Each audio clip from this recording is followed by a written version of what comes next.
मोगाच्यानो देवाचें उतार आयकुया. कीर्तन 103 श्लोक 19. सर्वेस्परान सर्गार आपलें सिंहासन स्थापीत केलां. सुमेस्तांचेर तो आपलें राज चलयता. देवाच्या दुतानो ताच्या आज्ञा पाळटल्यानो, बलिश्ट वीरानो ताच्या उतरांक लक्ष दितेल्यानो सर्वेस्पराची स्तुती करा. Praise the Lord. मोगाच्या बा भयणीनो, मस्तू जाणां फोन करतात. मस्तू जाणांनी फोन केलें, फादर हें कितलो तेंप आसा, हें कळलें आयलां कर्ग, हांव तूं कोणाक बचाव जावंक जायना खंय आयल्यार, घरांत एकल्याक आयल्यार सगळ्यांक येता खंय, हाका वखद ना खंय, आमी कितें करचें म्हूण कळना म्हणटात. आनी थोडे लोक भियेला ते केशे. आनी प्रत्येक जावन गल्फांत आशिल्लो, गल्फांचे प्रत्येक जावन कुवेटांत आशिल्लो पुरा लोक मस्तू भियेल्या बरी दिसता. तांकां मस्तू कश्ट येतना एक कांगल जाल्या बरी दिसून येता थोड्यांक. मोगाच्यानो आनी ती त्या ह्या वेळार वखदां काल करचें म्हूण कळनातल्या वेळार ती फादरा लागीं आमी विचारचें, तांकां वचबी म्हूण बगून आमचे लागीं विचारतात. आनी विचारल्यान कांय सूख ना, इल्लेशें धैर्य मेळटा, समाधान मेळटा. कित्याक म्हळ्यार ह्या घडये आमकां देवान राखायचें म्हणली समजून तांची आमची देखून आतां आमी ह्या सगळ्या संदर्भांत कितलो तेंप आसा, हें खंय थावन आयिल्लें आनी कितलो तेंप आसात, कितलो तेंप आमी कश्ट सिजे म्हूण हाका एक जबाब आयच्या देवउतरान कळटा. एक हांवें सांगचें सगळ्यां म्हळ्यार देवान सर्गाराजार आपलें सिंहासन स्थापीत केलां. देवान सर्गाराजार आपलें सिंहासन स्थापीत केलां. देवान सर्गाराजार सिंहासन स्थापीत केलां आनी तो राजवट चलयता. सिंहासन ताणें स्थापीत केलां, राजवटकी चलोवंक. सगळो संवसार ताचो. आतां ताणें सांगल्या बरी चलाचें देखून तसो अधिकार चलता. आनी कोण ते उतार आयकना तांकां जिवंक जावचें ना, तांकां बाचावी आसची ना.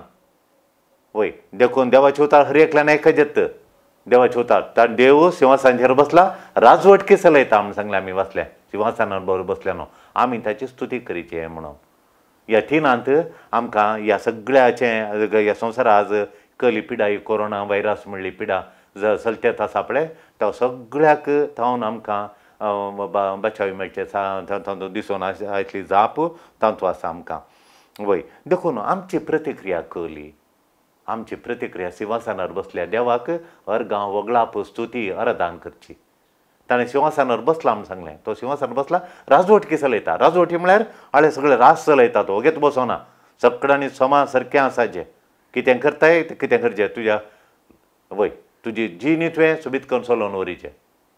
राजवट चलयता तो, ओगेत बसोना, राजवटकी चलयता. वय न्याय नीती लोकांक चलोवंक आसा म्हूण सांगता. देखून मोगाच्यानो किर्तन 20 कालच्या मिसाचें, आयताराच्या मिसाचें किर्तन हें 20 किर्तन. तें म्हणटा, हांव खंयच्या काळ्या फालक्यांनी चलता जाल्यार, काळख्या रातीन वणींनी आनी आदी बिदींनी काळख्या रातीन चलता जाल्यार म्हाका कितेंच म्हाका बेना. तो दांड्या बेतान म्हाका राखता म्हणून. सर्वेस्पर म्हजो दांड्या बेतान तो राखता म्हणून. म्हाका कांयच उणें ना. तो म्हाका राखता आनी सांबाळटा म्हणून आमी आयकलें. देखून मोगाच्यानो देव म्हाका कोवल्यांक चलता जाल्यार, कोवल्या आतां देवान सोडलां जाल्यार, हें खरगां येवंक देवान सोडल्यां जाल्यार म्हाका देव राखता आनी बचाव करता. तो देव म्हाका राखता आनी बचाव करता. म्हाका तो राखता आनी बचाव करता म्हूण सांगता. देखून म्हणजे तो ताणें कितें बसयलां पळय, ताणें कितें बसयलां इजाया प्रावदीच्या ग्रंथांत मोगाच्यानो. हें म्हाका चड मोगाचें. मस्तू जाणां भुरग्यांक ह्या परिक्षे वेळार हें दिवचें हांवें. ताणें हर एक दिसा 2-3 फावटीन तें बायपाट म्हणूंक आसा. भुरगीं एका 2 मिनटां भितर म्हज्या कुडांत बायपाट म्हणटात, वचतात बायपाट म्हणटात. सुलाभ आसा तें किर्तन. देखून तें किर्तन तें देवाचें उतार इजाया प्रावाच्या ग्रंथांत 40 अध्याय 10 श्लोक. कित्याक म्हळ्यार देवाचे उतार सांगता काय म्हळ्यार, हांवें तुका उजव्या हातान उखलून धरलां. हांवें तुका म्हज्या उजव्या हातान उखलून धरलां. भियेनाका भियेनाका तूं घाबरनाका कित्याक हांव तुजो देव तूं भियेनाका तूं घाबरनाका हांव तुजो देव आनी हांव तुका मजत दितां हांव तुका गटाय दितां हांव तुका मजत दितां आनी म्हज्या दैत्यवंत उजव्या हातान तुका उखलून धरता म्हूण तूं भियेनाका कोरोना व्हायरस आयले म्हूण भियेनाका कोरोना व्हायरस आयला म्हूण घाबरनाका हांव तुका गटाय दितां हांव तुका मजत दितां आनी जैत्यवंत म्हज्या उजव्या हातान सगळो संवसार आसल्या म्हज्या उजव्या हातान तुका हांवें उखलून धरला म्हणटा इजाया प्रवाच्या ग्रंथा 41 श्लोक 41:10 सगळ्या परिक्षा हांगा आयिल्ल्या भुरग्यांनी कांय हजार आनी हजार PUCच्या भुरग्यांनी हांगा आयिल्ल्या सगळे भुरग्यांनी ते तितीन फाटी म्हणोंका दिसा तितीन फाटी म्हणोंका थोड्यांनी पळोवन जुनांत हांव सुरू केलां जाल्यार आज मुसर म्हणोंका सदांय म्हणोंका ताणें वय भियेनाका घाबरनाका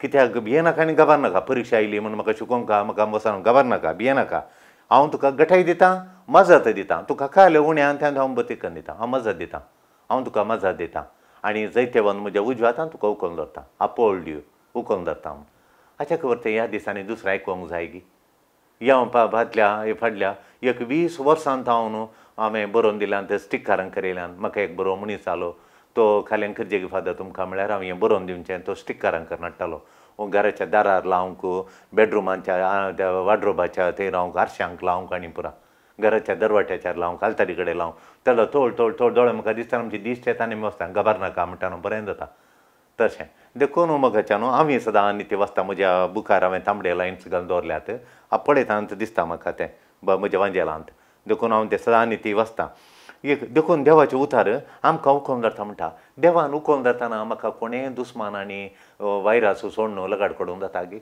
देवान ताच्या उजव्या हातान म्हाका उखलून धरल्या वेळार वायरसान म्हजे लागीं येवंक गी दुस्मानाचीं खलीं हातेरां म्हाका लागूंक जाता की जायनात कित्याक म्हाका ताणें ताच्या उजव्या हातान सरेस्पराच्या उजव्या हातान ताणें म्हाका उखलून धरलां ताच्या उजव्या हातान ताचो उजव्या हातान ताणें उखलून धरल्या उपरांत ताच्या उजव्या हातान म्हाका धरिल्ल्या उपरांत म्हाका कोणेंय लागीं येवंक जाता की जायना म्हाका कोणेंय लागीं येवंक जायना तर म्हाका लागीं येवंक जायना देखून तो म्हाका ताच्या उजव्या हातान उखलून धरता म्हूण सांगताय देखून जेजू आनी एक बरें उतार सांगता काल म्हळ्यार जोहांच्या वांजेलांत अध्याय 14 श्लोक 20 आनी 7 14:27 सांगता कितें तो सांगता म्हूण सांगल्यार तो त्या श्लोकान तो सांगता म्हळ्यार म्हजें समाधान हांव तुमकां दितां म्हजें समाधान हांव तुमकां दितां म्हजें समाधान हांव तुमकां दितां आनी म्हजें समाधान तुमकां सोडून येता देखून तुमी आदीं कोणेंय दिनातलें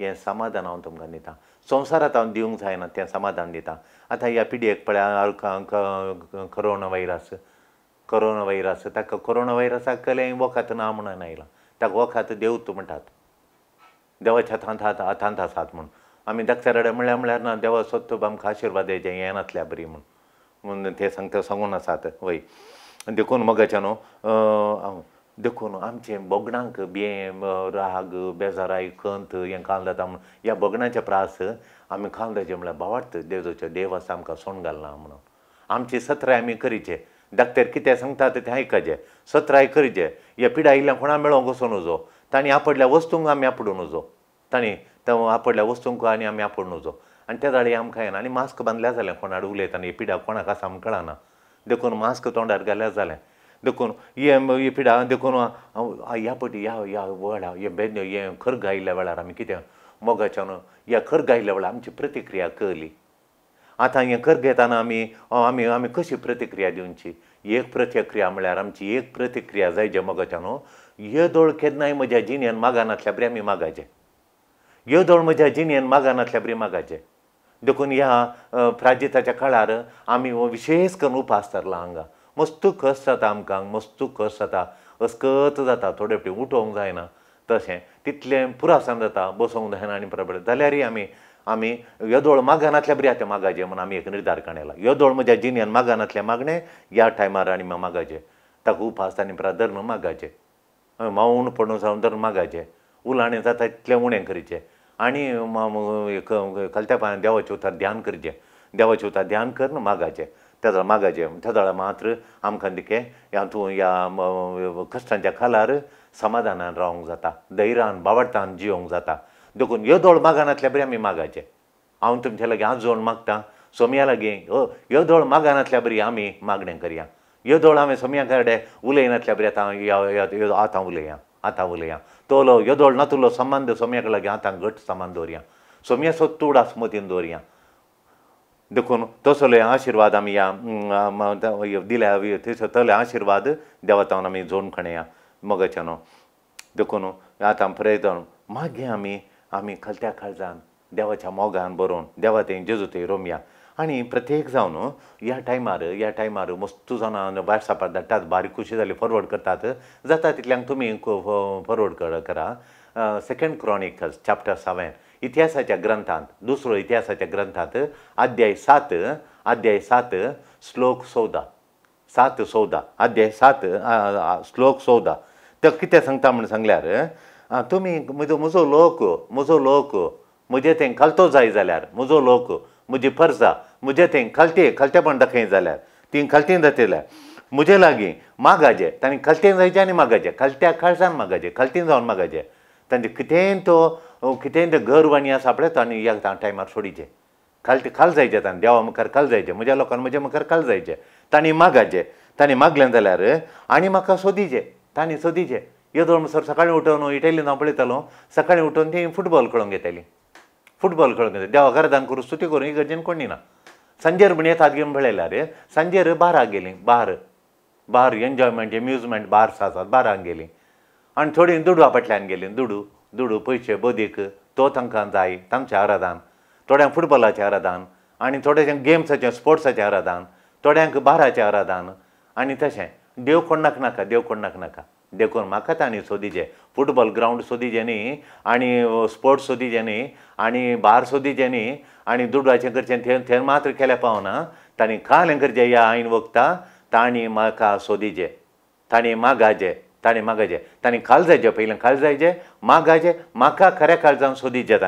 तांणी सोदलें जाल्यार म्हाका सोदीत जाल्यार आनी तांच्यो खोटो वाटो बदलीचे, तांच्यो खोटो वाटो तो अहंकाराच्यो गर्वाच्यो वाटो बदलीच्यो, खोटो खंय तुमचो खोटेपण जालें बदलीचें. इतलें तुमी हे 4 संगती तुमी केल्यो जाल्यार कितें म्हळ्यार कालतें जायचें, देवा लागीं मागाचें, मागीर देवाक सोदिचें, आनी खोट्यो वाटो तांणी सांडिचे. हे 4 केल्यार, ही 4 संगती केल्यो जाल्यार हांव तांणी मागलें आयकतालो. आतां सोम्या आमकां राख, ह्या कोरोना वायरसांत हांव राख म्हण ती मोमरतना हांव तांकां आयकतालो आनी तांची पथकां बक्षितलो म्हळ्यार तांकां नितळ करतालो. कलेंदे वायरस आसा तांकां नितळ करतालो आनी तांचो देश पिडंतलो बरो करतलो, तांचो देश पिडेतावन बरो करतलो म्हणटा देव. तांचो देश पिडेतावन बरो करतलो म्हूण, तांचो देश हांव पिडेतावन बरो करतलो, तांचें घराणें पिडेतावन बरो करतलो, तांची कूड पिडेतावन बरें करतलो म्हूण सांगता सरेस्पर देव, दळबारांचो देव. देखून मोगाच्यानो ह्या एक आईन वखदां पाप साहेबान सांगलां खालें म्हळ्यार आमी कुमसार जायचे म्हणून. कुमसार कोणाडे पाद्राबादां खंय मेळनात, थंय हांगा वचोंक जायना, बसनात. आमी कोणाडे कुर्सायिल्ल्या जेजू कडेन, जेजूच्या काळजा कडेन, दैवीक काकुळटी कडेन, ताचे काकुळटी मुखार बसून आमचे पथकार हाडायचे, कुमसार जायचे म्हूण सांगलां. देखून जोआंच्या पयल्या पत्रांत अध्याय 1 9 श्लोक सांगता, तुमी जर तर तुमी कुमसार जावन तुमी पथकां वळखून पश्चातापावन रडचे जाल्यार हांव तुमकां दुतोलो, नितळ करतलो, खंयचे तुमचे पिडेतावन हांव तुमकां दुतोलो म्हूण. देखून आत्मज्योती आश्रमांत आमी पाद्राब येजाक देखून हर एक कावन्सिलींग जाल्ल्या उपरांत तांकां पिडाक गूण जायना म्हणून तांकां बगता जाल्यार तांणी पयलें कुमसार जावंक, कावन्सिलिंगाच्या पुरा जाल्ल्या उपरांत तांणी पिडेस्तांनी कावन्सिलींग करूंक, कुमसार जावंक. कुमसार आमच्या खड्डाय करता आत्मज्योती आश्रमांत. आनी कुमसार जाल्ल्या उपरांत कितल्या जाणांनी सांगलां आमची पिडा बरी जाली म्हणून, कितलें म्हाका सूख मेळ्ळें, कितलें म्हाका समाधान मेळ्ळें म्हणून. थोड्यांक जेवताना ते जेवल्या फाटान जावन फाटी येतालें मस्तू जाणांक, आनी तशें ती एक पिडा जेवल्या क्षण फाटी येवनचें आनी वंगचें.